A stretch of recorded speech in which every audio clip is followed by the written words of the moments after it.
Welcome to Western Academy plus two. आज पिला माने आमे प्लस टू सेकेंड ईयर रो हिस्ट्री सब्जेक्ट रो सिलेबस आलोचना करिबा। कौन सिलेबस रही आमे को विषय रे पढ़िबा ताकू आलोचना करिबा। जो माने नुआ अछ प्लीज वेस्टर्न एकेडमी रो चैनल को सब्सक्राइब करिकी ए वीडियो को शेयर करो। आज आमे देखिबा जे कौन अच्छी सिलेबस जो प्रेस्क्राइब सिलेबस 2025 बैच पाई अच्छी से विषय रे आमे टिके जानिबा। एथिरे प्रथमे जानिबा जे केतोटी अध्याय अच्छी। एथिरे समुदाय पिला माने सप्तदश अध्याय कहले 17टी अध्याय रही तमर सिलेबस रे। से 17टी अध्याय भितर तमर प्रश्न आसीबो। मु जो बही मानकू प्रेस्क्राइब करी सेटा होची लास्ट एंड माने भल पुस्तक। ये जो प्रथम अध्याय तम रही जे भारत इतिहास रो उपादान सेतरे आमे देखिबा जे प्रत्नतात्विक साहित्यिक वैदेशिक विवरणी ओ आमे देखिबा अभिलेखागारीय तथ्य जे जो सोर्स ऑफ हिस्टोरी आमे पढ़िबा सेथिरे आमे देखिबा जे आर्कोलॉजिकल सोर्स एभली विभिन्न सोर्स विषय रे आलोचना करिबा। तुम माने स्क्रीन रे मध्य देखि पारुथबो। तापरे आमे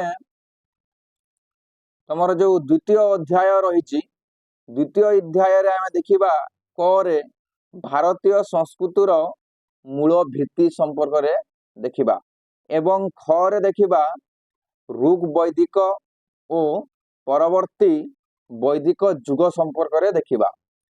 एथर कौन देखिबा ना ए उभय युगर सामाजिक अर्थनैतिक जीवन विषय रे देखिबा, राजनैतिक संगठन विषय रे देखिबा, धर्मीय विश्वास विषय रे देखिबा, आमे नारीर स्थिति संपर्क रे देबा देखिबा जे ऋग वैदिक एवं वैदिक युग समय रे नारीर कौन केमती कौन स्थिति थिला, वर्तमान तो जहाँ स्थिति से समय रे कौन स्थिति थिला आमे ताकू मध्य अनुशीलन करिबा।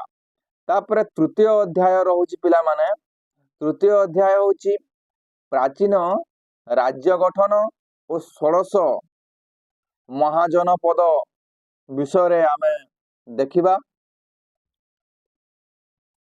तापर देखिबा आमे चतुर्थ अध्याय देची ख्रीष्टपूर्व 6ष्ठ शताब्दीर धर्म संस्कार आंदोलन रही जो थे आमे देखिबा जैन धर्म और बौद्ध धर्म विषय रे आमे देखिबा। तापर तमर पंचम अध्याय रही जे कलिंग युद्ध विषय रे देखिबा। पंचम अध्याय रे कलिंग युद्ध विषय रे देखिबा। एथरे कौन देखिबा कारण देखिबा एवं परिणाम देखिबा। तापरे मौर्य शासन विषय रे आमे जानिबा। तापरे तमर षष्ठ अध्याय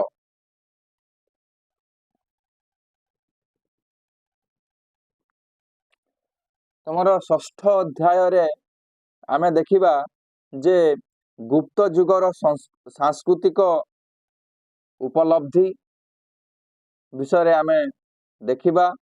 तापरे सप्तम अध्याय रही परिव्राजक दृष्टि रे भारतीय समाज जो 2 जन परिव्राय आनिथिले तमे जानिच ह्वेनसांग एवं आ गोटे तमे कमेंट बॉक्स रे कमेंट करिवो कि आसीथिले जे। अष्टम अध्याय रे आमे देखिबा दिल्ली रे सुल्तानी शासन। तापर देखिबा राष्ट्र स्वरूप सामाजिक व्यवस्था ओ नारीर स्थिति। सुल्तानी शासन रे आम नारीर स्थिति कौन थिला आमे ताकू देखिबा अष्टम अध्याय रे। तापर देखिबा आमे नवम अध्याय रे कौन देखिबा मोगल युगर संस्कृति देखिबा। एथिरे सामाजिक देखिबा सामाजिक व्यवस्था विषय रे जानिबा। तापरे नारीर स्थान देखिबा କଳା ସ୍ଥାପତ୍ୟ କ'ଣ ଥିଲା ସେ ସମୟରେ ଦେଖିବା। ତାପରେ ଚିତ୍ରକଳା ଅଛି। ତାପରେ ଦେଖିବା ଦିନ୍-ଇ-ଇଲାହି ଦେଖିବା,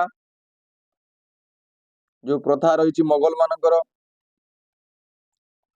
ତାପରେ ଆମେ ଦେଖିବା ଯେ ଆମର ଦଶମ ଅଧ୍ୟାୟ ଦେଖିବା ସୁଫି ଓ ଭକ୍ତି ଆନ୍ଦୋଳନ।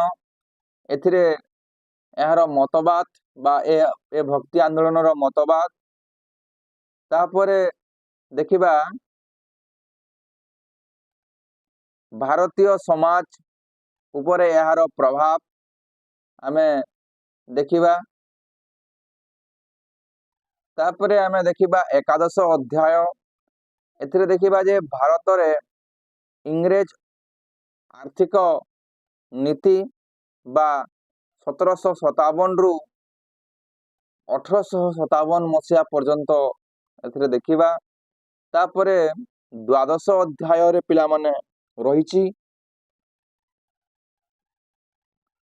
ତମର ଦ୍ୱାଦଶ ଅଧ୍ୟାୟ ରହିଛି ଯେ ଇଂରେଜ ଉପନିବେଶବାଦ ବିରୁଦ୍ଧରେ ବିଦ୍ରୋହ। ତାପରେ ଆମେ ଦେଖିବା ତ୍ରୟୋଦଶ ଅଧ୍ୟାୟ ରହିଛି ମହାତ୍ମା ଗାନ୍ଧୀ ଓ ସ୍ୱାଧୀନତା ସଂଗ୍ରାମ ବିଷୟରେ ଆଲୋଚନା କରିବା। ତାପରେ